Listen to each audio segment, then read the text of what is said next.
It's a nice play design, though. Martiruno came up quickly from the secondary. And number 1, Rory, is limping. He's a tough guy who's going to make his own way off the field, but that doesn't look good. Well, I know, starting receiver, we've seen him play single safety as well on that cover 3 or cover 1 look. He's a both ways player, Jonathan. You can't be losing guys like that. No, absolutely.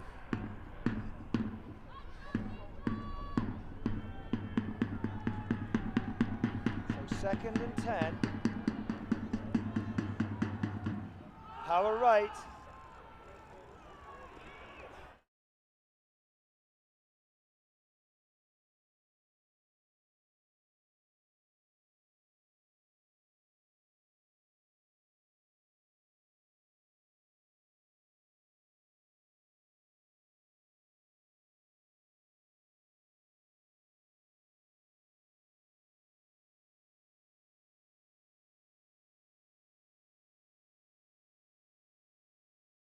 For help. One thing we've seen at Inverclyde have a lot more two-way players than Halton do, so are they going to tire in the second half?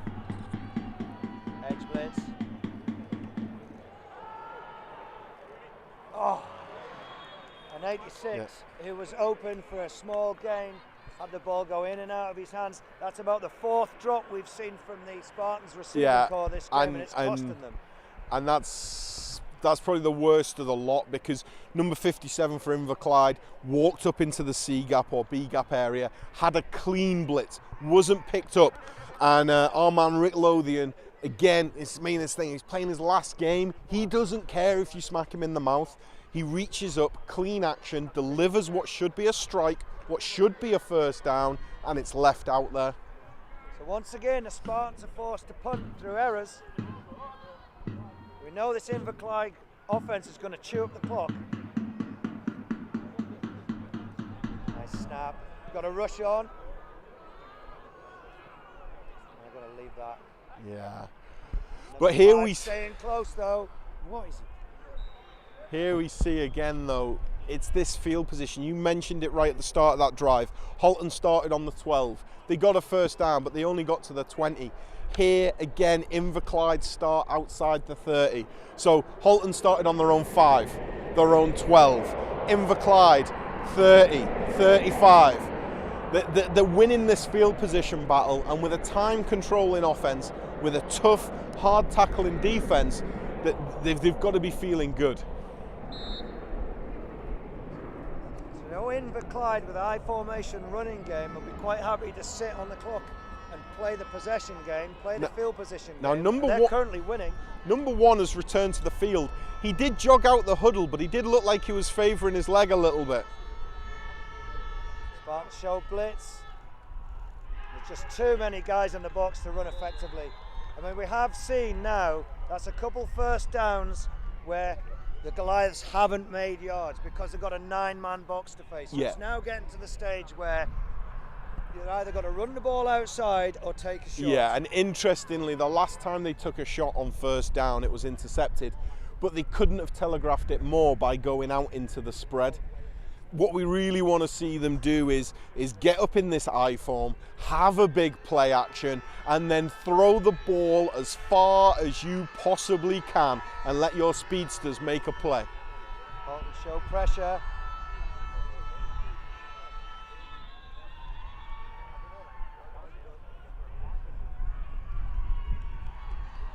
Now, we're not having an immediate signal, but it looks like it's either a false start or a delay of game.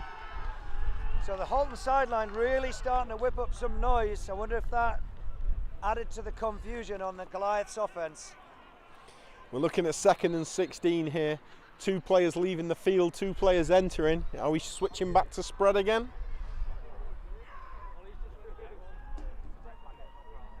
Long time breaking the huddle, but they do have the 40-second play clock here. So McFerrin in at tailback now.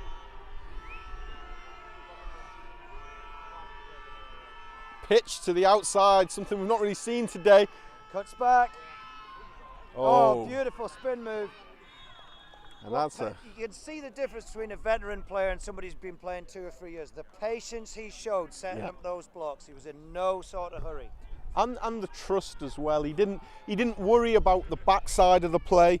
He just focused on the front side. He kept his feet moving through contact. He's not a big guy, but he's obviously well conditioned, obviously not afraid of the weight room, and he kept those strong legs pumping and picked up over 10 yards. Now it leaves us with about 3rd and 4.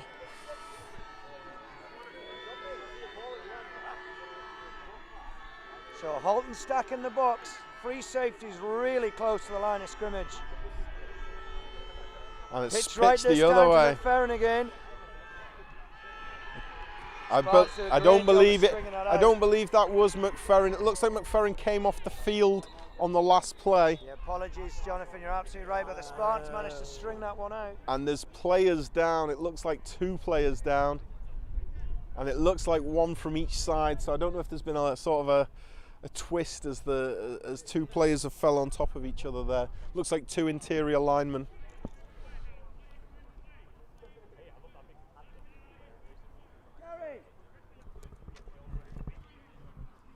So Jonathan, just jogging over to chat to us quickly, our BAFA representative, Gary Lee. And one thing he wanted me to mention, he'll be here in a second, we'll chat to him. One thing he wanted me to mention is the appointment of a new full-time CEO. So Gary, before we talk about that, thanks very much, and thanks for coming down to speak to us. It's nice to be at Drew's Park again, 2nd time in 2 years, not bad. Well, a close game last year, a close game this year. Yeah, it certainly is. I mean, you've got 2 teams here that are just battling away. Goliath obviously seems to have the advantage at the moment, but Hunt's just got to find a way of picking that lock in the Goliath's defence. So I'm going to speak to you in your BAFA capacity here. So BAFA have appointed a new full-time CEO, Peter Ackerley, and this guy comes with some real pedigree. You told me before the match he's the head of development of the England and Wales Cricket Board. He's the head of participation for the FA, the Football Association, and he's a trustee at the Wembley Stadium, the National Stadium. So we've gone through a long selection process. We've had some real top quality candidates, and you've picked this guy. What can you say about him going forward? Well, I haven't picked him, but the board have selected this guy. He's got the right credentials. He's got a lot of experience in there, and we need that kind of person in these sort of positions to drive football forward. So yeah, I mean, and this is a big departure for Britball, because up until now all these positions have been voluntary, and this is the first time we've gone for somebody who's full-time that can really devote that sort of 9 to 5 and probably more, let's be honest, yeah. but that complete concentration on it as a job as opposed to a hobby that takes up your entire life. Yeah, it does take up your entire life. It's it was rumoured that it was 2 hours a week. It's never that. It's 24/7, 7 days a week. Football, if you know football, that's what it's about. So Jonathan, what are your comments on this? This is a change of direction for BAFA. What do you think it's going to give that we don't currently have? Well, I think one of the biggest things it gives us is a level of professionalism when dealing in the corporate space.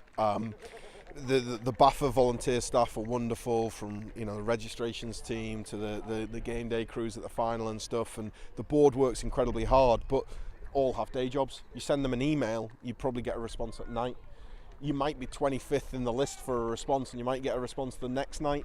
Having a CEO will be able to deal with sort of important things that come up immediately. Yeah, no, just one thing to note, Jonathan, we still need volunteers to help out at BAFA. It's not like this guy's going to come in and do everything. We still need a whole host of volunteers. Yeah, and all different types of levels. This week there's an advert up for 3 more non-executive directors. There has been a bit of a turnover with the board and recently, and we need more people to volunteer to help out the game. It's a very interesting, it's a very emotive subject. There's been a lot of people, Gary probably one of the most what personifies it, that has dedicated a lot of their adult lives and more to football for free.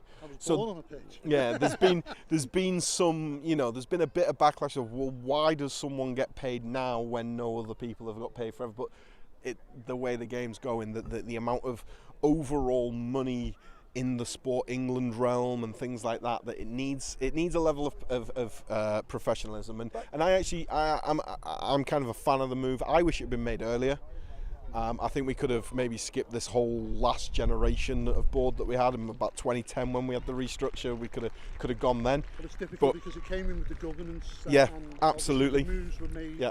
It's baby steps to get it where we are now. And, Yeah. and like you say, it's that professionalism that we've needed for a long time. It's a face that can go out there and represent the sport for us. I mean, and not just in the corporate world, Jonathan. You're talking about representing the sport with other governing national bodies and looking to the government for funding or participation or coverage and things like that. In corporate, that's kind of the world. I mean, no, the decisions are getting made between CEOs in the boardroom.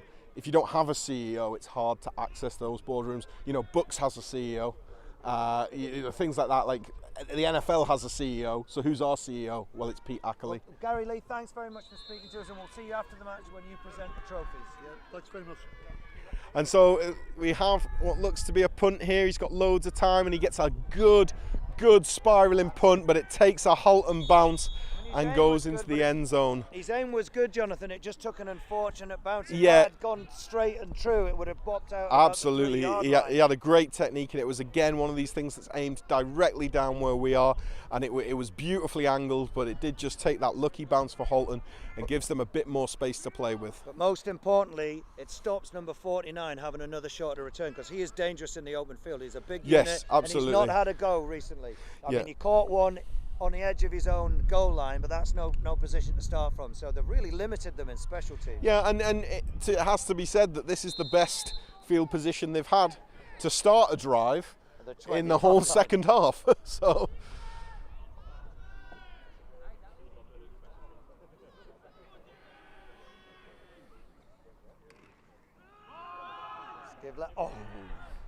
Number 57 pulled, but he couldn't find anyone to block. Yeah. Sorry, number 67, and just the linebacker Yeah, scraped over and ran through the hole. You'd expect number 67 to And turn it up. one thing that's just struck me there is we've seen Halton.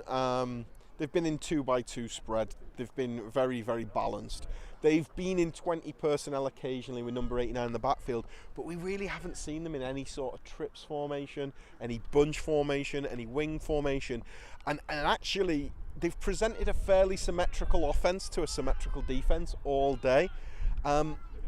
We need to see what will happen in trips. This D end isn't going to pass cover.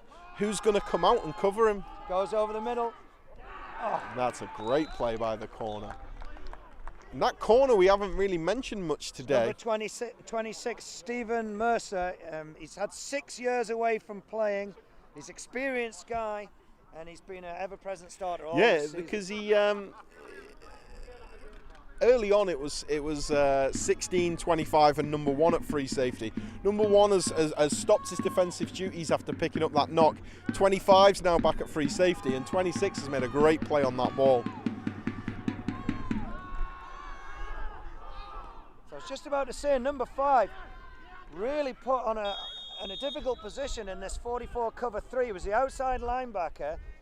You know, he was looking in the backfield, he was looking at the slot receiver, he was about lined up 2 yards inside him, and he just couldn't get there. Yeah, but I think that's kind of number 5's fault. I had the impression that he was trying to bait the QB, that he was trying to show blitz. Yeah, I wasn't sure, because he did step up and he put himself out of position. And I think that he was trying to show blitz, and he was trying to get an advantage, and he paid the price for it. Defensive coordinator and head coach Martin McClintock will be going berserk there, because he's been saying to these guys, just do your job. Yeah. Don't show I'll tell you what though, he hustled to the ball carrier and he attempted to strip, and actually the Halton player had the ball held behind his back at one point, but he still managed to keep control of it.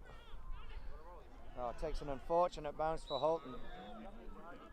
And look at field position again, Jonathan. I mean, Inverclyde are going to take the ball over. And about the 40. Line. Yeah, it's been a whole half so far. Well, nearly a whole quarter so far of Inverclyde being on the front foot without getting any further ahead. Halton being under pressure, but not falling any further behind. Do we think that when we change ends for this fourth quarter and Halton get the wind at their backs, you think that's going to come into play? Yeah, I mean, I hope so. Certainly will in the kicking game. It's going to help them in the kicking game.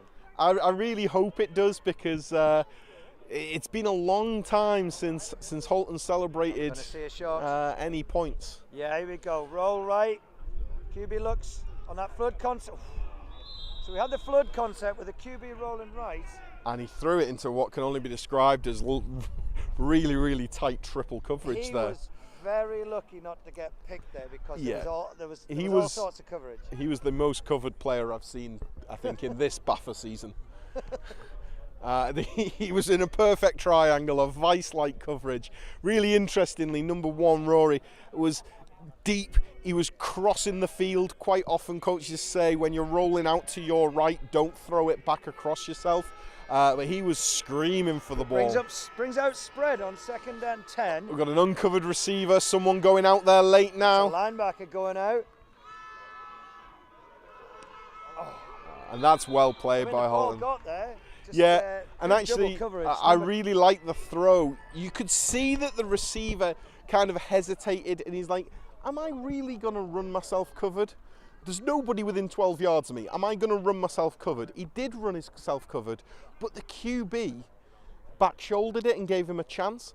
It looked to me like the receiver gave up on it a little bit too early. If he'd committed to that, you know what, I'm uncovered, I'm just going to walk this route instead, see what happens. Again, though, that linebacker 52 is out on an island. He's got a huge leverage shade to play. That'd be where I'd be looking to attack. What's left this time underneath to number 1. Rory McDonald makes the grab. Did he do enough? No, I mean, we were 3rd and 10, and it looks to have gone to about 4th and 6 now. So here, a clear call for the punt team.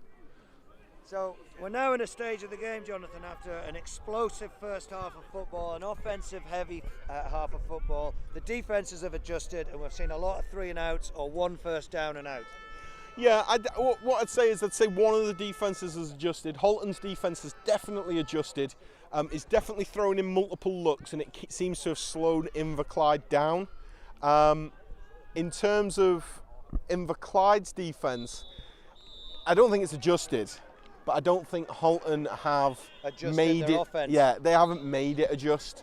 You've got to remember that Inverclyde are playing 2 pretty much different offensive systems. They've got this pro set, they've got this 10 personnel set, and Holton now are playing 2 different types of defense. Holton are still only playing 1 type of offense, this 2x2 spread, and the 44 cover 3 isn't being really stressed. So here we go, Jonathan, 4th quarter, 7-point lead. Spartans get their own ball back in their own half. But now they've got a tailwind. We have questioned the arm strength of the QB so far. Yeah, I mean, I'm really pleased we're down this end because there's going to have to be something happen at this left end zone for this game to change. And so I'm really pleased we're positioned down here as Holton start again from their 15-yard line, looking at a huge 75 yards to go to the end zone.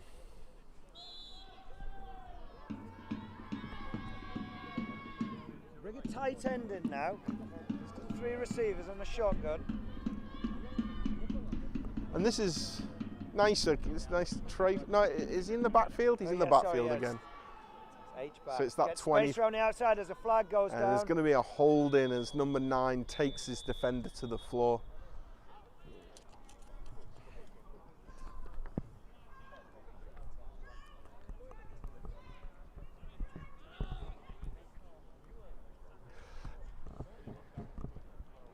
There is a discussion on the sideline by the referees, but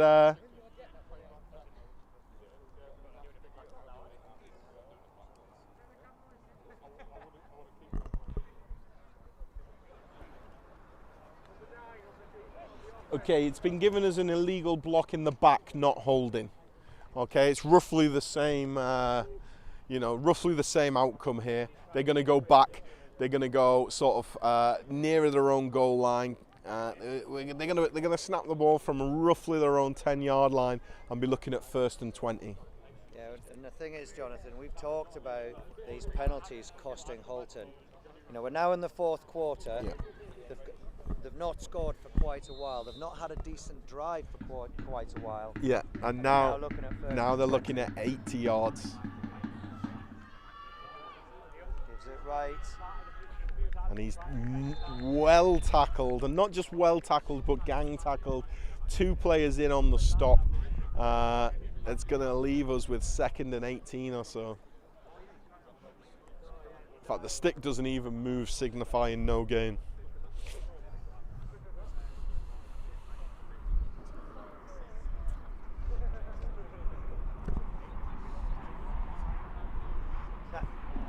We watched the Vikings earlier on this season, played against Senators. They played 44 cover 3, and they just threw the ball in the flats, stressed that outside defender. Why aren't we seeing some of the Spartans do this? I don't know. And it's through the hands it's 6. of number 1. That's probably the ball game there. Rory McDonald, it bounced off, I believe, number 37's hands, or number 27. Stephen Douglas. Got to the ball, it bounced up, tip drill to perfection, number 1 grabbed it, and managed to set up some blocks, jink inside, and that is a real sickener for the Halton sideline. Yeah, you don't, most of the time you don't stop him from there when you're a wide receiver with 11 defenders on the field. You take a player of that caliber with a ball in hand, trying to dodge offensive linemen, it's a little bit easier. So really, really nice moment for Rory McDonald there. Absolute veteran, expecting his 2nd child in the off season, so a nice little present. Maybe he'll get a game ball. Because he's scored 1 offensive touchdown, hasn't he, and one defensive. Yeah, gone for 2. So we've got a 13-point lead at present. Trying to stretch it to 15.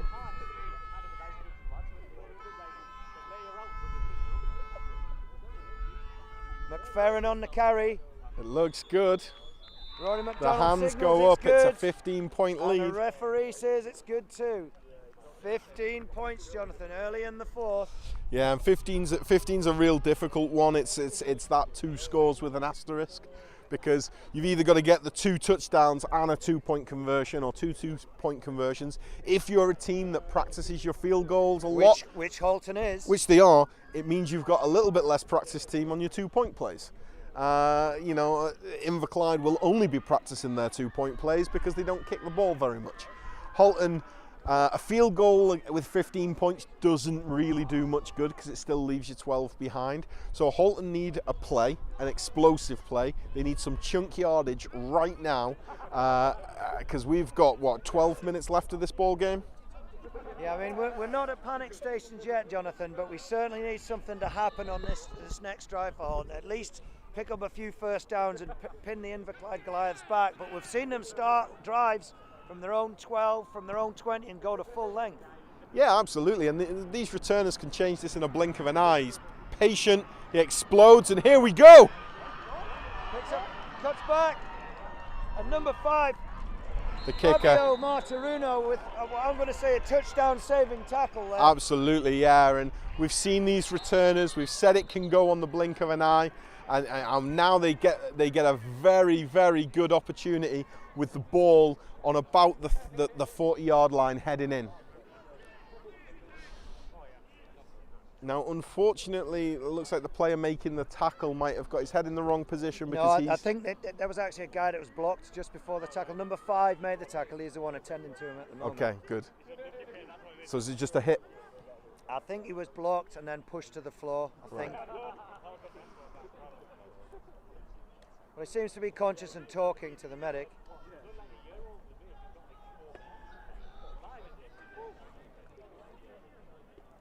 So this will give the Spartans their first decent field position since when? The first quarter?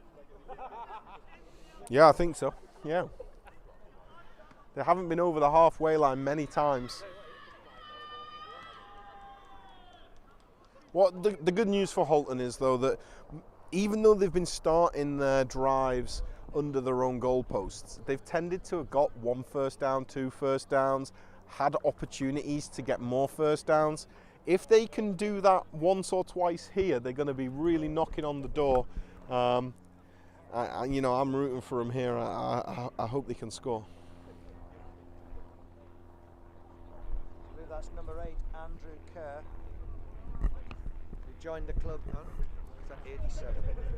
87. Unfortunately, I don't have a name for 87.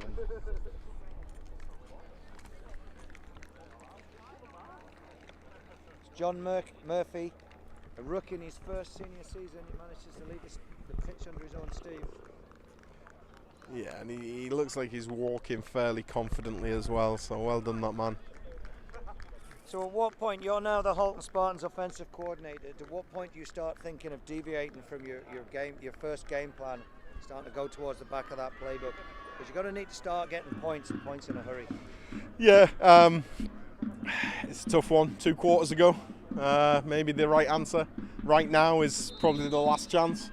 They're 2 scores down. You know, deep. We're not deep, but in the 4th quarter. Looks right, throws a stop underneath.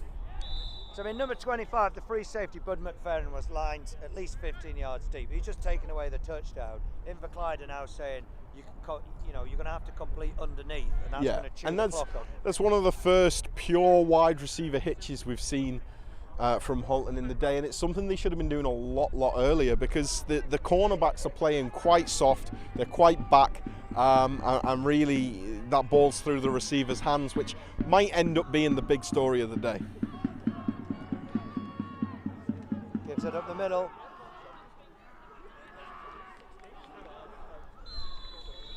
It's nice unselfish football from that 42 box for Inverclyde. You see guys stepping up and just taking on blocks to free up the last guy who's not schemed in the blocking scheme to make the tackle. Yeah, and it's absolutely, well, I mean, pretty much the only way to play football successfully. It's an 11-a-side game, not in a game of individual battles, and defeating a block is one thing, but destroying a block is nearly always positive. So we're going to say 4 down territory, Jonathan? Yeah, absolutely. I don't really think the field goal does anything other than give the ball back to Inverclyde and take 5 more minutes off the clock. Okay, QB looks left, and that shifts number 5 wide into coverage. Throws underneath again. Good job. But that's what we're talking about. They're giving them the hitch. They've maybe this is the adjustment. We've been calling for it. They've called it twice in the last 4 plays. They have, but number 4, Christopher Lang, who was covering the slot receiver, was out there in a hurry. He was only half a yard away from picking that ball. So the QB put it in a perfect window is what you're saying. Yeah, well, I'm also saying he's played in the GFL, and how many times are you going to test your luck against him before you get punished? At least 1 more, I feel. So left slot's got all sorts of space, but they handed up the middle for a nice gain. That's a good positive play on 1st down. But yeah, you are right, this side of the field with them being over on the right hash. The 2 receivers are in acres and acres of space, but you do have number 5, great athlete. You can go for the name again, Fabio Martaruno. He's the one that's filling the gap. Now. Drops back. Oof. Number 16 came across, you read it, Grant Malcolmson. He's played 1 year senior football prior to this, and that was a good read. He almost got his hands on it again, so yeah, Spartans are gambling a little bit. Yeah, and number 16 used all of his frame. He's one of the biggest cornerbacks I've ever seen. He isn't slow by any means. I'm not trying to imply that, but he's just a big, long, rangy unit, and he managed to reach in there and disrupt the ball. Already, if I recall correctly. Drops back again, looks left, throws underneath. And we've got man coverage underneath. We're not getting too much pressure on the quarterback.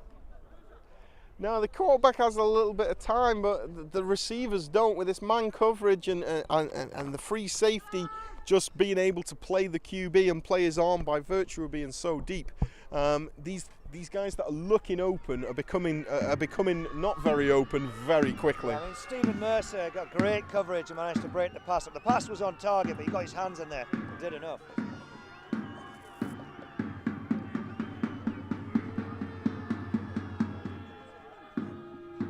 So going for it in 4th, speed option to the left. Number 5 goes wide. And that's going to be a fumble. I mean, I've not seen a speed option run like that before. It looked to me like they pulled the lineman, but the QB, the QB wasn't pressing a defender to make him commit. Absolutely. So they strung it out, and actually, it looked like the ball was thrown backwards. So not only is it a turnover on downs, they've given them kind of a 5-yard better field position.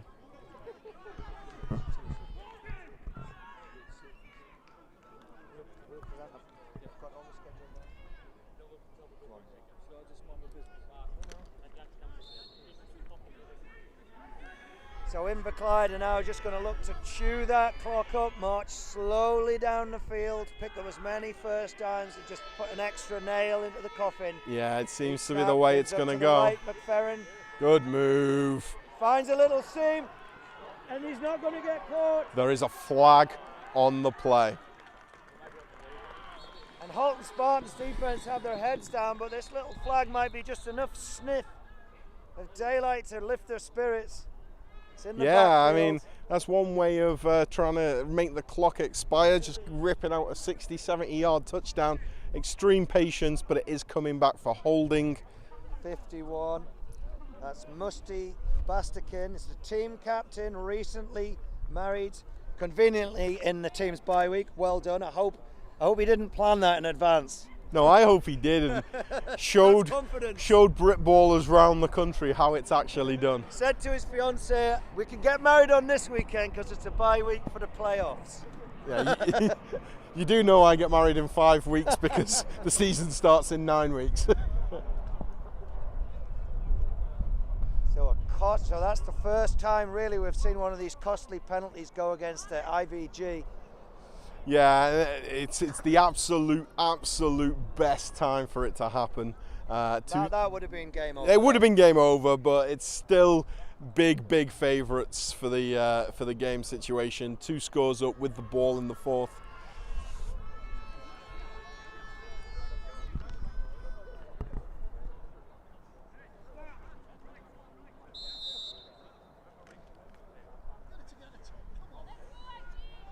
Run, throw the ball, or run, Jonathan? Probably run, punt, whatever. Let's go for it. Gives it right. That's a good run. Huge move from the O-line. I mean, we are, what, a 4 or 5 yard game, but I think 4 out of the 5 offensive linemen gained about 12 on that one. Fortunately for Halton, someone sneaked around the backside and pulled the running back down. Most importantly, Jonathan, are we going to start talking in terms of yards or in terms of time? Because this is all just taking the game clock down. Yeah, absolutely. And the only way Inverclyde lose this game is if somehow they cough this up. They've played extremely well. They're in a premium position here. I mean, that's their first real mistake that's cost them. And it's theirs to lose. Well, you say it's a mistake that cost them, but maybe he only had the gap because of the hold. You know. Pitch left to McFerrin, sets his blocks up, pops outside, sheds 1 tackle, sheds a 3rd. Flag comes in. And flag he's away comes again, but there's in. Another flag.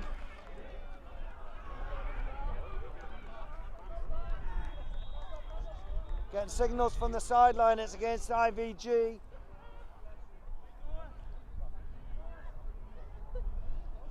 And we've got Cramp on the far side.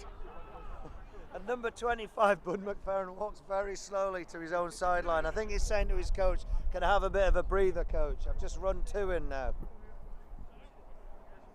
Yeah, he's incredibly well to be patient, did incredibly well to change direction. The problem is when you stutter and you change direction and the D-line and the linebacker changes direction, that's when your O-line starts to think, I've got to hold this guy. So it's a sort of self-fulfilling prophecy of. See which number it was? Was it an O-line? Out wide this side we've just heard, but whoever it is making the block, when you jink back and forward, the defender makes a rip move one way, tries to come back the other, and that's when holding is at its most apparent. So yeah, he's a phenomenal athlete. He's made 2 phenomenal runs. Maybe he only got clear because there was holding, but also maybe his dancing behind the block promotes the hold in the first place. It's a whole sort of reason why the game's great, and why sort of film analysis in this modern age is way more important. So David Pasnick in at halfback, 23. Pitch right.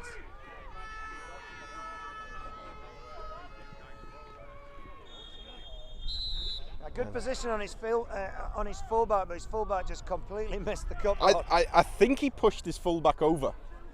I think his fullback was setting up the cut block. I think he put his hand on his back and shoved him to the turf, leaving the defender clear to tackle him. It's a little bit of excitement. Obviously, they feel like they're going to win the ball here, and they're getting ahead of themselves a little bit.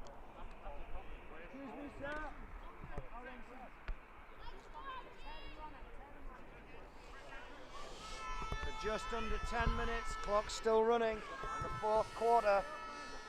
Now, fortunately, Holton have got to reckon they've got to get the ball back twice in this game now. Well, that's a huge run, though. 5 yards up the middle. He picks up more than that, but it's still well short of a first. But once again, the clock keeps ticking. Yeah, it's another 30 seconds off the clock here, but we're going to have a punt. It's probably 30 seconds before that play, 30 seconds after the play. Holton will receive the ball with about 9 minutes left. They've got to score. Because if they score on this next drive, they probably will get the ball back again, and that gives them a chance to take this ball game down. Maybe time for an onside kick. Yeah, maybe.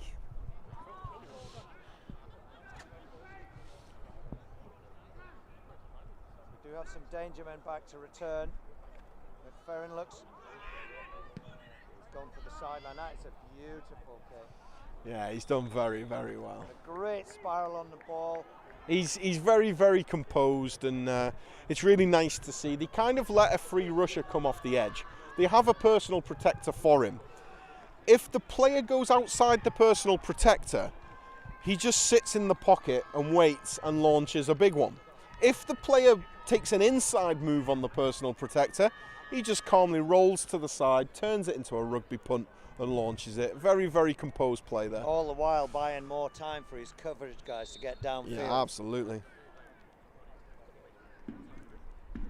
So their own 28-yard line for Spartans, once again starting in their own territory. It's better though, it's near the 30 this time. Gives it up the middle. No, it's not really much. It's 1 or 2 yards maybe.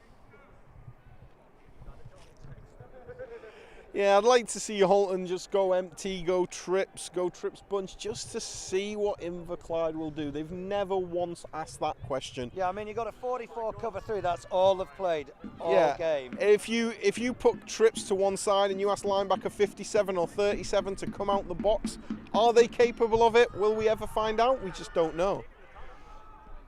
Oh, and brilliant play there. Number 5 again, Fabio Martuano. He had the flat. He had the flat coverage. He was going to take the slot, but as he made progress, he disrupted the route of the near receiver who was on the slant, and then he went to cover the flat. The QB releases the ball. They mistime it by a few feet, a few seconds, and number 5, by having a physical presence out there, just disrupts the route enough. QB had a long time to sit back and read the coverage. I think without that contact, it would have been completed. Looks outside. Oh! IVG player falls over. Stepped out of bounds. He's out of bounds. So once again, number 5 does enough on the play. Just manages to get one of his feet out of bounds. Yeah, and number 5 again wasn't covering that player.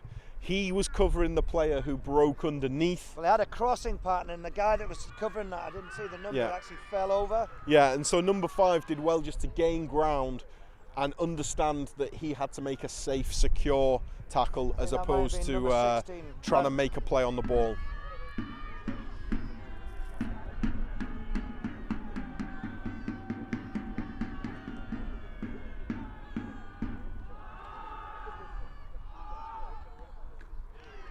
Tackles him inbounds. Yeah. And short of the first down, I believe. I can't quite see. Yeah. So Inverclyde had just given up underneath here because the score and time is on their side. Well, tackle him inbounds, keep the clock running. Inverclyde have given up the underneath flat the entirety of the game. Holton have just now decided to start hitting it every single play. But they've always been in this formation. Pitches it right. So he grabs his shirt from behind, and there we go. I wasn't sure whether he got his shirt or whether he got over the top from. Now there's a flag that is definitely horse collar, but there was a late flag from the head referee that looked to me to be thrown into the sideline. This horse collar's definitely going to be great for them and move this field position down, but is there a second foul on the play? No, it is just, he was just signaling it, he was just throwing it that way. Personal foul, horse collar on Inverclyde. This is going to be about 1st and 10 at the 20. At the 15 even. 13. So we've been here before. This is the end they like scoring in.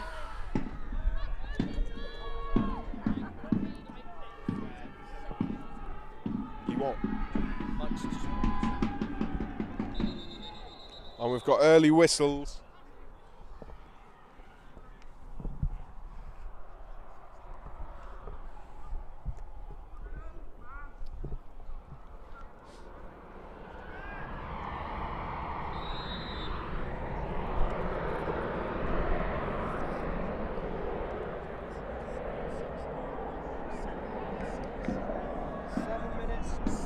Seconds remaining in the game. Yeah, so they have to be confident that they're going to get the ball back, which means that potentially they don't need to onside kick. They may feel that's the best play. Oh! This time he makes the grab. Very secure Great hands. Coverage. It's that slant arrow concept.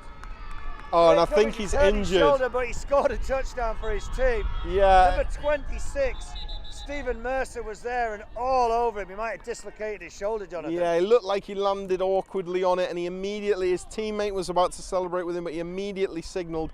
It does look like we've got kind of a shoulder, clavicle, dislocation, maybe collarbone, something like that. That's number 84 in the grab, but most importantly, Jonathan, he held on to the ball and Absolutely, got the score. yeah. Well, as we said, I said it in the first quarter.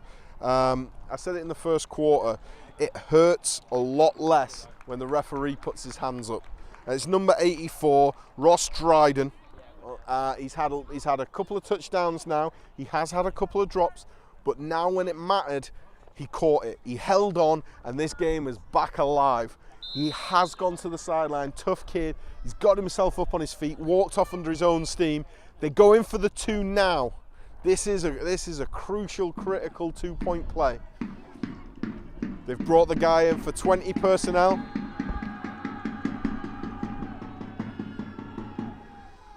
Speed option right. Oh, great vertical cut. Back. Number 46 managed to make 57. Robert Lynch miss. And I tell you what, when at the moment the QB opened out to his right, I didn't think that was going to be the right play call. I really didn't think that the speed option has been a massively successful play. It's not been so far, Jonathan. But the big difference here was the quarterback had a much more convincing technique. He pitched it in front of the ball carrier, which promoted him to cut vertical. He did that and he goes in untouched. Wonderful play. We now have a... 28-21. Yeah, we now have a 7-point ball game. So what's really interesting is 7 minutes roughly left on the clock. 6 minutes 55 to be precise, Jonathan. Okay, 6:55, roughly 7 minutes on the clock. You can onside kick. You absolutely can. But it gives them... To put all 10 men So up you may as close. well kick this deep. Here we Oh, go. that's a beauty. That's an interesting gambit. He's going to return it. Number 55 catch on the stop. And there's an Inverclyde player down. Number 1, he took a real knock. He's up, he's tough. He limps off again, but... He has been limping for most of the last 10-15 minutes.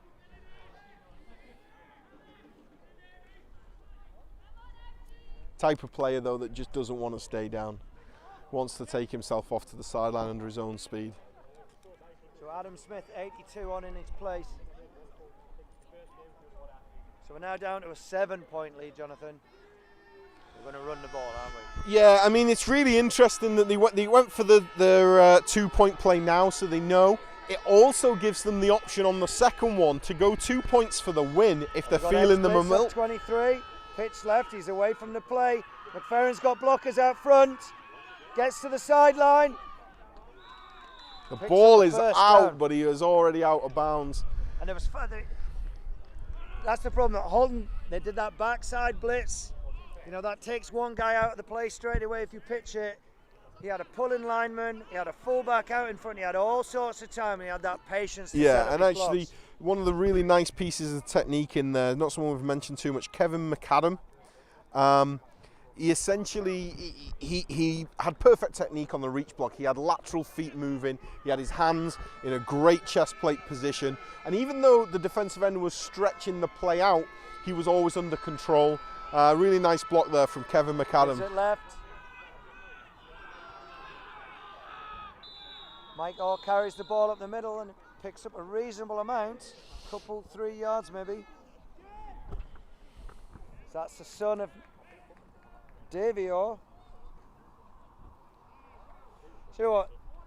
Davy Orr's playing, he's in his 50s. Does that mean I've got to come out of retirement again, Jonathan? Please, no. No one needs to say. I've had. Look, you want to see the speed of me running on with those oranges at half time. Yeah, I've made a few occasional one-game comebacks for a variety of reasons, and nobody needs to see it. Also, who'd commentate? I mean, who'd replace this sparkling wit? So you have the Oars in the backfield this time. Davy 5-yard off at tailback. He's putting a good shift at fullback today, but we're trying him out at tailback, and that's probably Jonathan, because you know he's not going to fumble. He's not going to do anything stupid. He's going to pick up a couple yards after contact. He's going to grind. You also mentioned it earlier that there's multiple people from Inverclyde started both ways. We've seen number 1 limp off the field. We've seen number 25. Had a couple called back. He's had 200 yards of rushing, including his callbacks. You know, like he's. It's this case of we're trying to. Big run though, big run. Number 37. Scott Little. And Inverclyde are this thing where every single time someone lies down on the field, I'm worried that, you know, that there's going to be an injury, but they're also going to stop the clock for themselves. Here's the thing, Jonathan, we're now starting to see some sort of edge pressure where these outside linebackers are walking up. But if you run the ball between the tackles, they can't actually get there. Yeah, it's one of the sort of extra geometries that a tight end brings in that quite a lot of teams aren't that used to. The DNs just aren't that used to being that far away from the play. 3rd and 6, gives it up the middle.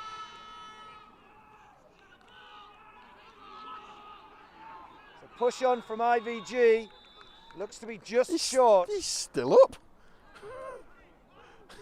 He bursts out the pile like a hero, but forward progress was halted. Must have been quite clear. I've never met a ball carrier that didn't say after that, yeah, but I wasn't tackled, I was going to take it in for the score. Except every time they get the legs picked up ready to get power bombed, they're always tackled. But it's 4th and 3.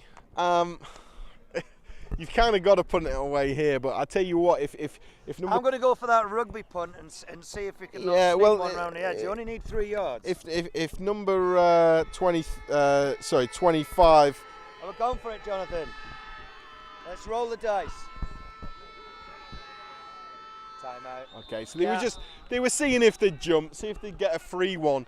And that's intelligence. That shows the coaches are still aware of the situation. Try get the easy first down, making them jump on the hard count. If not, we should see the punt team come on. Or are you still going for it? It's intelligence if it works. I mean, that is a 50-50. Commit. Come on, Jonathan. No, but let's say you punt it away, you play great defense, and they score anyway, and they go for the 2-pointer to win. And you've got 35 seconds left in the game to play, and you've got 1 timeout. 1 for an equipment error, 1 for a free shot that didn't work. Or you pick, with a 7-point lead, you pick up a crucial first down. What I'm saying is, you're saying it is guaranteed to be intelligence. It might be overthinking. The game's so nuanced.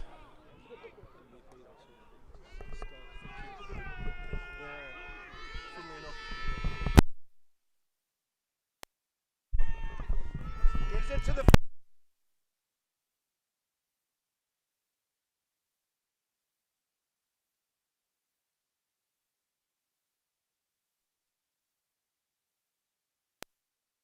tailback's gone near over the Spartans. interior players have keyed on the tailback and the fullback's done enough for a first down. Yeah, they've it's one they've had up the sleeve, and they've only pulled it out the bag a few times. Twice so far, but it's worked. And that's a great thing. When you are an I-form team, and it's been a while since we've seen these type of things, you know, it's not every week you're playing against them. But I myself played quite a bit of fullback in the past, and little things like 31 dives and quick traps, you were brutally effective, because if you're a big man going downhill and there's a shock factor, it's quite hard to stop. If you need 1 yard and you're giving the ball to a big man, you should expect 1 yard just in contact. Yeah, absolutely. As long as you don't blow an assignment, he's getting to the line of scrimmage. Pitch right. That's a great tackle. Brought down in a hurry by number 52. Yeah, number 52 pursues his inside hip very well. Hard and low, Scott Jenkins. But it still does enough for 4 yards on first down. Yeah, but he eats up another that 30 had a seconds. real feeling, though, that if he doesn't make that hard low tackle, that could have been a lot more. We're into the territory now that if IVG score, that's game over. Yeah, I'd go with that. Aside from some miracle at Druid situation with a Statue of Liberty, some nonsense going on. Yeah, 99% of the time, if they score, they win. Second down run. It's meant immediately. It's fumble. They've got it That back. was number 95. Did enough. He got in there early, but importantly, he attacked the ball. He almost recovered it. It was almost a straight Yeah, and cover. it's David Quinn, and he's probably the player on Holton's defense whose name we've said the most consistently. Yeah, he's made some impactful plays. I think so this far. is probably the 4th time we've said it. We've said it quarter 1, we've said it quarter 2, quarter 3, quarter 4. He's been a high engine all game, and he can hold his head high today. He's definitely played his part. He said 2:25. This possession has evaporated the clock. And so as we get towards the end of the game, standout players for yourself? Talking about how much impact David Quinn's had over the game. He's probably Holton's standout defensive player of the game so far. I definitely agree with that. I mean, on Inverclyde, Bud McFerrin's had 2 called back. So, I mean, that's taken him off the ball. Number 1 has made some clutch plays. Yeah. That Rory McDonald, we've called him out a lot. Number 84 for Holton has had 2 touchdowns, hasn't he? 2 big touchdowns. I mean, Chris Kennedy, number 2, the QB, other than 1 bad throw for a pick, he's actually played really good. Yeah, he has, and he's been very calm, and he's delivered some great, some good leadership as well. When the penalties came in, he was very, very centred. Pitch right, cuts it back. He's found a crease. And this time it's clean. He takes it all the way in, and there are no flags down. They've given it short though, which is actually probably the best thing for them. You get even more time off the clock. So are we going to see a reversal of how we saw the first half end, where it gets stopped on the goal line, or are IVG going to punch it in and basically put the final nail in the coffin? I think this is maybe a bridge too far, and I think this one gets punched in for the win. Holton have got a player down, which is going to, you know, if he's one of the starters, that's going to hurt them. It's got to be a feeling now that it's getting towards, you know, the end of the game here, and it was 2:25 before that snap. The box is now set, so the clock will begin again. So we are going to be at the 2-minute warning pretty soon. So I was thinking about, if he hadn't had 2 long runs called back, given the MVP to McFerrin, he's almost put the final nail in the coffin here. You know, that bumps him up. Yeah, he caught several passes early on as well for key first downs. Defense. Yeah, and I think good returns on special teams. I think the MVP decision, you know, when Baffa make it in this is going to be a close run thing. David Quinn on defense for Holton. Number 84, let me get his name correct, Ross Dryden at wide receiver has been very good. I think the QB's made a couple of mistakes on passes going vertical when he should have been yeah. 2-minute warning. So we are at the 2-minute warning there, and I think Rick Lowthy and the Holton QB's made a few too many mistakes. Okay. The interceptions, the ill-advised pitches on some of the speeds, and I think that just about takes him out. Inverclyde, you know, number 5's been good, but had a few missed tackles. Number 1 has been exceptional all over the Had a field. couple drops. Yeah, Also made some yeah. great catches. Number 25's been exceptional all over the field. And IVG take a knee. And Holton take a timeout. Well, here we go. That is unusual. So what they're doing here is they're sacrificing time for attempts at the goal line. And I'm going to say right now, I think that's a mistake. Why wouldn't you want to try and punch it in and seal this game? Yeah, I was not expecting that. Yeah, no, I wasn't either because it depends how many timeouts Holton have got. But I think that Holton can stop them within the thing. So they haven't kicked a field goal all game. Obviously, a field goal is probably enough But to win it surely here. if you just run the ball up the middle, yeah, that forces Holton to take a timeout anyway, and you've had a shot at a score. Yeah, absolutely.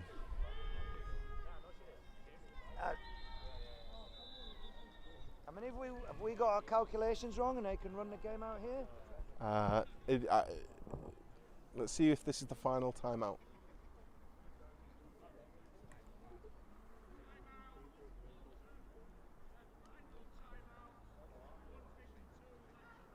No, so they can't run the game out here anyways. 152. So yeah, so you've just wasted 2 shots and an extra 6 points. Yeah. Because if you get tackled short, No, Holton have to take a timeout. I agree. I agree. Maybe they're going to go for the fake Neil jump ball. Gives it up the middle. 37. We've got an early indication from IVG. It's in. It is in. Touchdown. I mean, Scott Little. I guess they've really gone for the the mind games there. Now you've got the score and you've not got any timeouts. I mean, in hindsight, that was perfect. But if you asked me every single moment of my life, I would never do it like that. Yeah, and you know, it's the first year. It's the first year in a ball game. It's who knows what pressure can do to you, but it looks like it's worked out for him. So this is a crucial 2-point here because we've got a 13-point lead. This will take it to 15 in a 3-score game. If they get tackled, it's still just the faintest of glimmers of hope. The 15 points is the 2 and the asterisk, isn't it? It's 2 and a bit. And that is it all over. That's a 3-score game. 2-score IVG game with just over a minute left. Yeah, it's the same as it was before. You now need 2 scores and a 2-pointer to tie.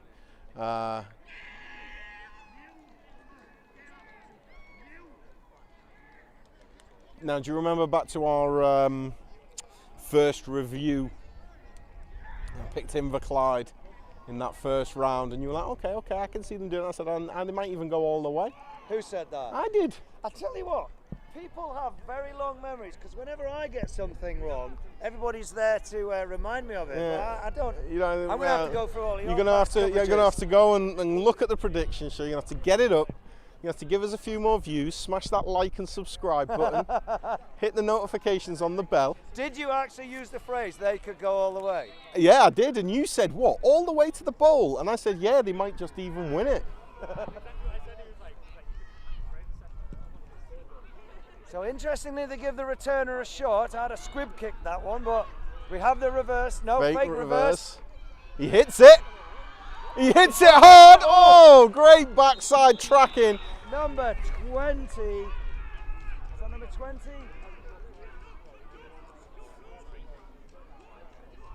That's number 28, Peter Gibson. Ex-University of West of Scotland Pyros player. And now who have we got back deep now? I think we're going cover 2, number 1, and number 25, two veterans. I think we're going super deep cover 3 here. Cover 4, 2. Cover 4.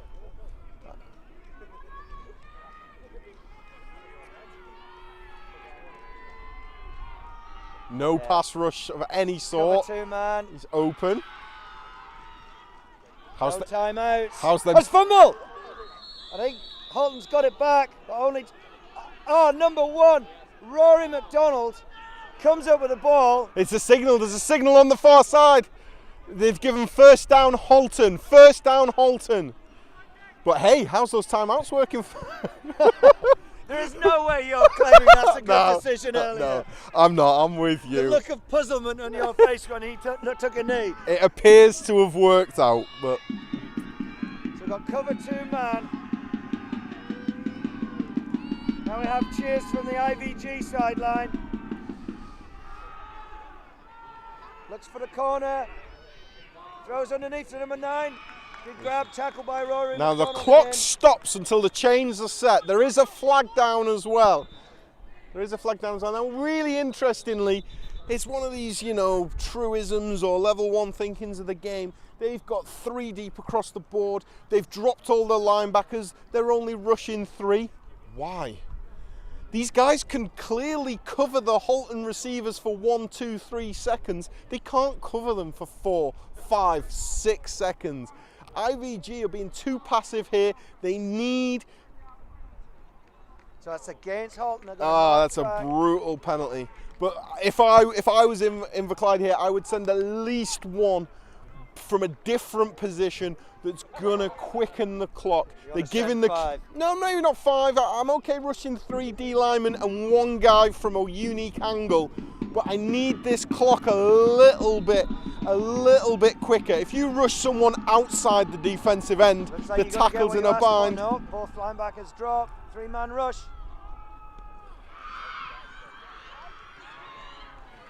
Fortunately for Halton, he's short of the first down. No, he's past the first down. He's past the first down. The clock is now stopped until the box is set. Jonathan, he's just shot. I'll take it all back, Jonathan. The clock stops until the chains reset.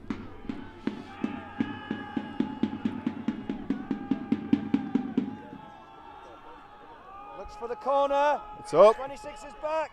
Oh. Just overthrown. I mean, number 9, I don't know how. Number 26 let number 9 get behind him on the corner.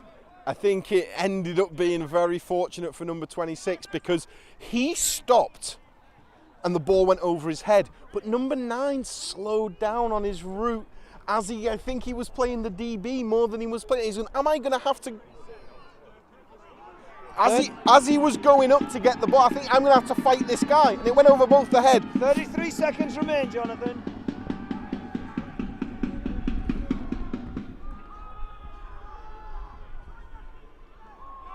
Good grab. Puts his shot, he's through. Yeah, he's in and over. And that's exactly what we were talking about at half time. When the game's on the line, when it's 1-on-1 at the goal line, you have to find a way of crossing the plane. We've got to go for 2 here, Jonathan. He goes up, he goes over the top of the guy and dives into the end zone with an incredible physical effort. Once again, how are these timeouts working out for you? Well, no, they've got to go for 2, and if they get that, they've got to go for the onside, and then they've got to go for a touchdown and 2. Yeah, it's a wild game here. It's a wild game. I hope, just for the viewers' sake, they get it. Oh, that's broken up, and that. The 26, Stephen Mercer pops up and says, yep, that might have just sealed it. Yeah, because... Yeah, it's a brutal one now because now it's a 9-point game. 9 point out. You just don't have enough time, and we had 33 seconds on the snap. By the time we kicked the ball off, we're probably down to 15. What's an interesting, and I don't know if they've thought about it at this level, but what's a really interesting statement of intent is if you go for the 2 on the first one and you get it, it tells me you're going for 2 on the second. Trying to win it. Trying to win it. Which it sounds like it's... 2 would have drawn it. Exactly. So it sounds like they said, you know what, we're going to play for the win, which is really interesting, but you incomplete it, and now you're 2 scores down, 9-point game. That's really hard. Now, he must have the onside kick, score, and do it all again. Well, it just simply isn't enough time. No, I don't. I really don't think. Simply there, Jonathan. Yeah. There simply isn't enough time. Yeah, I agree. You heard it first, a UK AFL exclusive. I tell you what, though, agrees with me for once. It's taken 2 seasons. I tell you what, though, I'm kicking this ball deep, right down here towards us, near side of the field, and trying to get possession at the 10-yard line. A traditional onside kick, you don't have enough time. I am not doing that. Number 22, Richie Moore. And that should be it. current player with the flag team, Glasgow Hornets. Now let's just talk about number 25, Bud McFerrin. He's just come back from Israel, representing GB flag. Cool. Did he get silver medal, or was that the women's? No, the men missed out, but the women got silver. Yeah.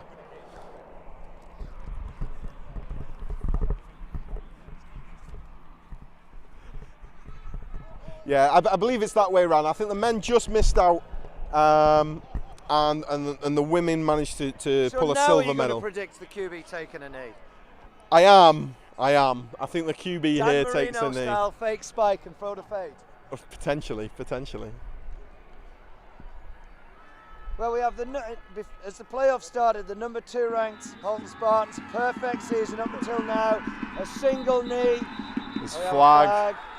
Why? I'm not sure. It's probably got to be sideline.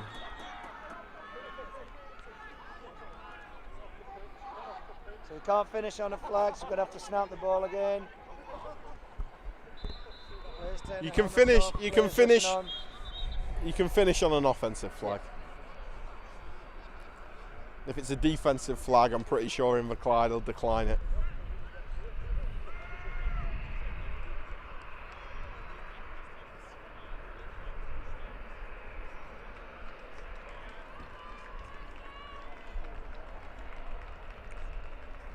Time expires with a 10-second runoff on an offensive flag.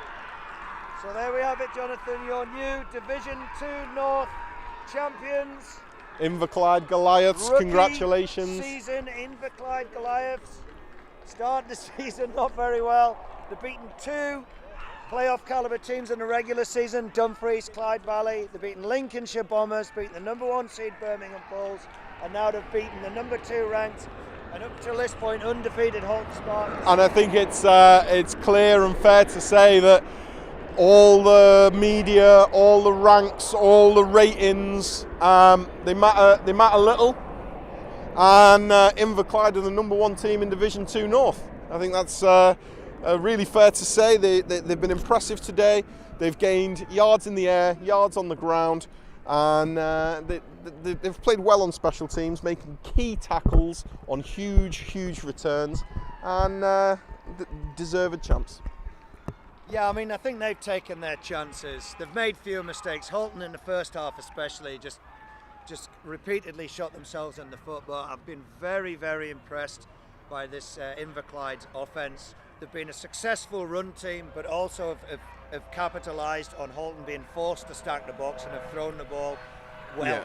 And I believe just before we really get going with the post-game show, because the handshakes will take a little while, high emotions in the final, we are just going to jump to an advert for now, and then we'll come back to you with medals, presentation and MVPs and a little bit of analysis.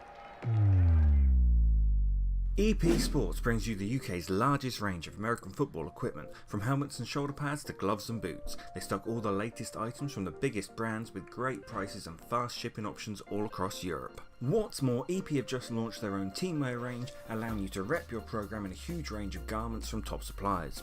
You can even set up your own team shop, and to kick things off, EP are offering up custom team polo shirts at just £10 a pop. To learn more, check out epsports.co.uk.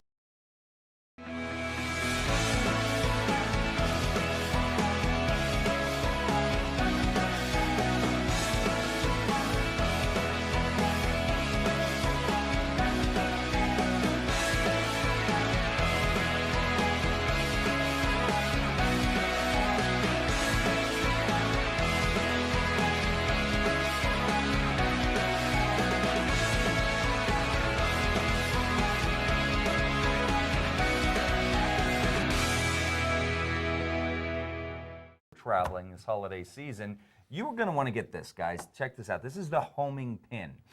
1%. Now, this seems like a low number to me. 1% of all bags carried by airlines are misplaced. That seems really low. Anyway, yeah, exactly right. For a family of 5 traveling twice a year means 20% chance of losing your bags. Now, Homing Pin provides travelers with baggage loops with tags, key rings, and stickers that have a unique tracking number. Homing pin labels can also be attached to cell phones, laptops, cameras, and passports. That's right. You can get a 15-piece standard pack for $20 or a 5-piece starter pack for only $10 at homingpin.com. Now, we spoke about this a couple weeks ago with our tech expert, Nika Allen. So if you want to get a recap on that as well, head over to casa.com. But really, really great stuff because it will locate, regardless of where it is, it will locate your bag. So you don't have to rely on the airline saying, well, we don't know where your bag is. You can say, you know what, I'm going to do you one better. It's right here, I can tell. I can tell. Can you imagine that, like, flying into the Sunport and be like, my bag is in Miami? Yeah, exactly. Awesome.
By Gary Lee and Mick Tyler, and they're going to be absolutely gutted today, Jonathan, but up until today, they've been perfect in the regular season. They've got that all-important promotion in the 5th year of the club, I believe, into Div 1. Yeah. And they belong in Div 1, don't they? Yeah, they've served the time, and they've progressed out. They're clearly a good football team.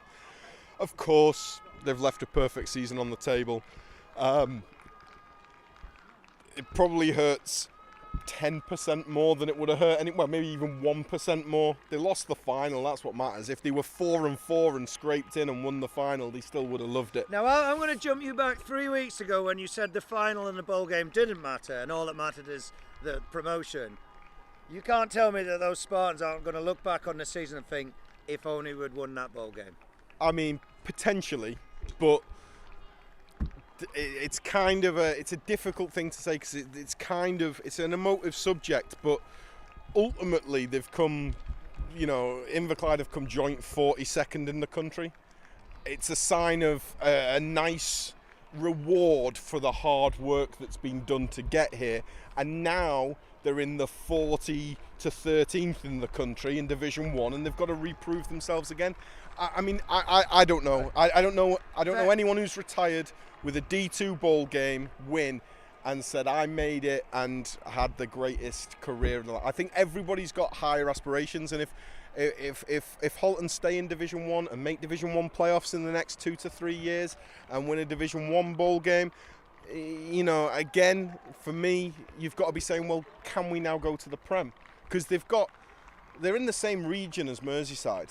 Merseyside Nighthawks are a phenomenal team, got very, very good players, very good identity.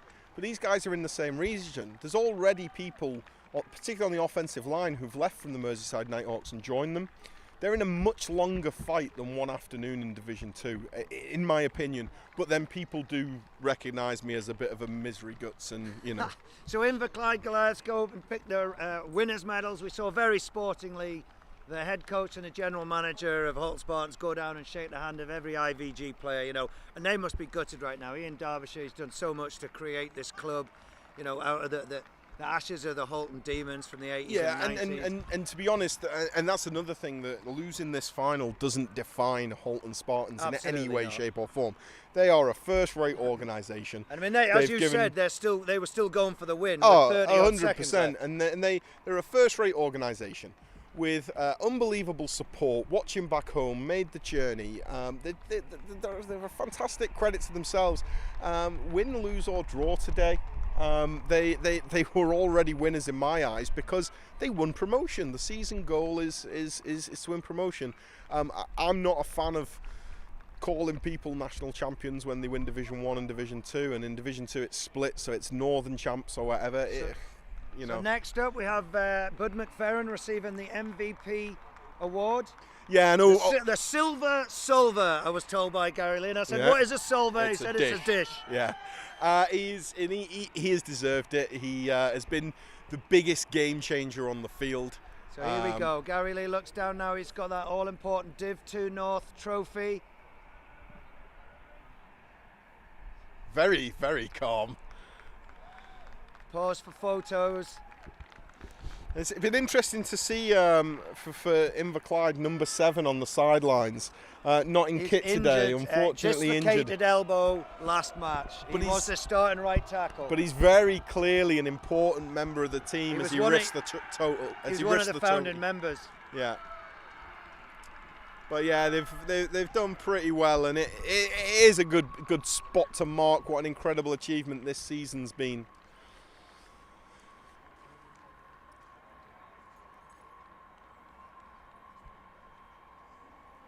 I'm just saying there, the old curmudgeon in me, it is nice to see, and that for that moment, there's very, I've been involved in the game, 28 seasons now, and to finish the season on a win is rare. Oh yeah, well, you get one. Yeah, I mean, one team that finishes on a win. Yeah, exactly. So to go into the off season with that extra little juice and that extra momentum of finishing with a win, there are teams that finish with a win in a regular season and don't make the playoffs, but they're equally heartbroken. But those guys that win that last game, maybe they get 5% extra juice for the off season. Maybe they enjoy the holidays 5% more. Who knows? But Okay, so we're just waiting for Inverclyde to have a couple of quick photos, and then we're going to have a word with Martin McClintock, their head coach. Hopefully get over number 25, Bud McFerrin, game MVP as well. yeah. And it's always difficult on finals for timings and things, because it is wonderfully emotive, and you don't get to be in the final without that togetherness.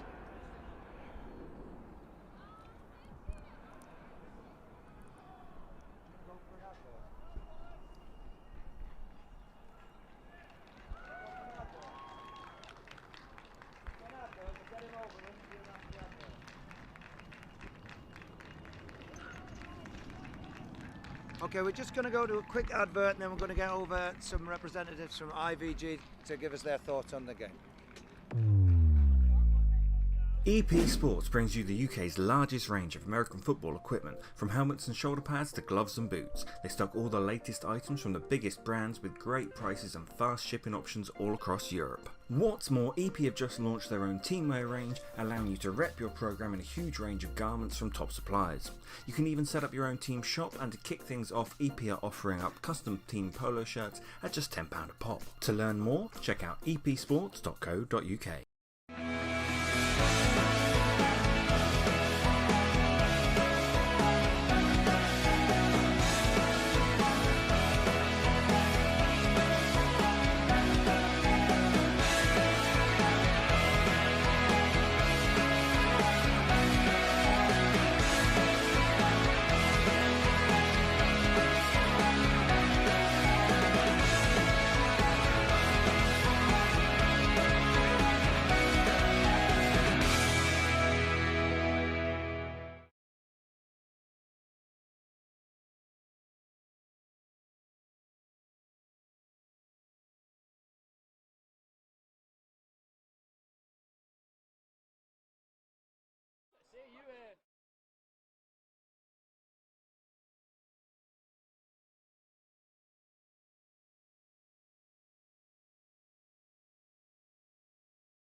We're joined here by representatives of IVG, newly crowned Division 2 North champions. Congratulations, guys. We're joined with the co-founders, Martin McClintock, who's also the head coach, defensive coordinator, Kevin, I forget your surname. Gray. Kevin Gray from Scotland, and MVP Bud McFerrin. Martin, just give us your thoughts on that game and that season. Oh, super tense that game, man. We thought we were in trouble at the start. We got a big score, 2 plays right early, but we focused, got back into it, and we carried ourselves through. I think our Arsenal fans maybe caught them by surprise a bit. Yeah, I mean, we talked about the game, run heavy, but in the first half, I think 3 passing touchdowns. Yeah, man, don't believe everything you hear on YouTube, that's all I'm going to say. Okay, we'll move over to Bud McFerrin. Bud, number 25, you played both sides of the ball, you returned the ball on special teams as well. You had a couple of long ones called back, you needed a bit of a breather, but then right in the dying moments, you bust that one that almost changed the game. So just talk us through that final play. I knew there was clock there, wanted to take a knee, so I slowed up to take a knee. The boy came through the back, done exactly what we needed to do, keep the clock running, finish this game. So Kevin Gray, you are one of the co-founding members of this team. Your first season, you're looking at Div 1 football. Just say to the viewers, you know, how much does this mean to you? Yeah, when we started this club 3 years ago, we did not envisage we'd be anywhere near a final in the first 3 years. We are blown away. The team is absolutely fantastic, and we are going to party a night that you would not believe, by the way. We are going to party hard, man. It's going to be a good time. Just getting some instructions from our overlord Mick Tyler there. Did you see what he said, Jonathan? He said you've been using the wrong mic. Oh no! So you will have been extremely quiet. Let me summarise it. Incredibly proud. Very, very good. 3 years ago, could never have imagined it. And they're going to party like madmen tonight. Thank you. Pretty much. Thank you. Yeah. Thank you. Cheers. Hell of a job, guys. Thank you so much for doing that. Hell of a job doing the commentating. Thank you. The channel's awesome. Thank you. Well done, lads. Great work. Wrong mic. Get that in there. And then your final thoughts on that game? Yeah, it was a great one for the neutrals. It was really pleasing to see. Quite a high-scoring game based on this ground. Obviously, the home of the Vikings, you used to see defensive struggle, defensive battle. It was really nice to see teams exploit the space on the field. It really impressed with both quarterbacks, both the passing games. They were accurate. Probably the game for Holton came down to the fact that the receivers dropped 4 or 5 balls at key moments, whereas Inverclyde limited that to 1 or 2. But a very refreshing game and night and day, literally, from last year's final, which was equally as tense towards the end. Equally as tense, but kind of played in the dark. The pitch markings were hard to see. The Druid staff here have done a good job at getting it a lot clearer for the game and for television and stuff. And so I think all in all, a year down where we are, if these are the teams in Division 2, particularly because the Birmingham Bulls are still down there, they won't like me saying it, but they've got another year where they're going to have to do that. It's hard to get promoted. You can be a good team, yeah, but there's lots of good teams at each level. And you're going to see that we know that next year there's going to still be very good teams in Division 2. Dumfries Hunters had a good year. Clyde Valley bring that toughness. Darlington Steam are a rookie team with huge numbers. I'm sure there's great teams down in the south, like the Blitz Beer still be down there, and it's setting up good. The game's expanding, it's growing, and these two guys have these two teams have put on a great show. So let's look forward to the future for UK AFL and ourselves. You're off to head coach at Durham Saints, yep, looking to challenge for that national title again. I'm going off to Teesside Cougars, trying to get out of Div 2, and we're looking to try stream some games over the winter as well. So we need people to contact us if yep, they can help us out, if they can suggest games. We'd love to bring that to our viewers as well. So yeah. All it leaves is, well done on a season so far. Yeah, cheers, thank you. I think there'll be a bit more content as well. You've seen the last few weeks there's been a ramping up. We will try and keep in a bit more regular contact, because I don't think there'll be quite as many streams over the winter as we've experienced this summer. But then next summer we'll be building into quite a big year. So all eyes on 2020. So basically, one season finishes, and you're already looking forward to the start of the next season. Absolutely. It's been fun having this perspective on the game. It's totally different to coaching. It's totally different to training. It's totally different to playing. And it's been nice to do it, and it's been nice to share it with people and have that reaction and emotion online. I'm wearing you down as well. After 2 years, you finally agreed with me. Yeah, you're going to watch that back on tape and have nightmares. I know, yeah, but it had to happen once. The stop clock's always right twice a day. Okay, well, I think that's us going to wrap it up. Cheers, Jonathan Craig. Rooney, Cheers, Craig Lennon, thanks very much.